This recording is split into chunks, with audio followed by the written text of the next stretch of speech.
खानपुर वाले मास्टर जी।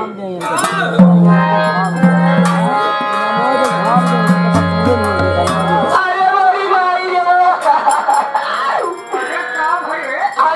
पैसा लौटा दो खानपुर वाले, खबर का पैसा न चाहिए, उनका पैसा न चाहिए।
भैया मेरे बेटा को हम बुलाइए बहनी हो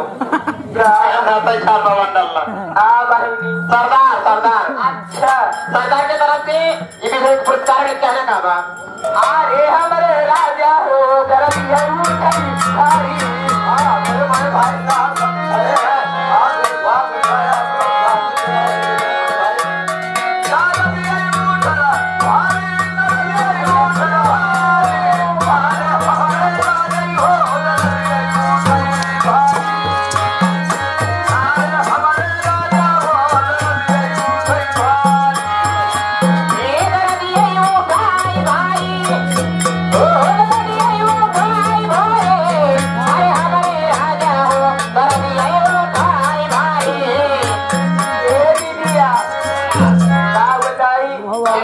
बैठी है निकलो हमारे दुख से बनाई आवत गई।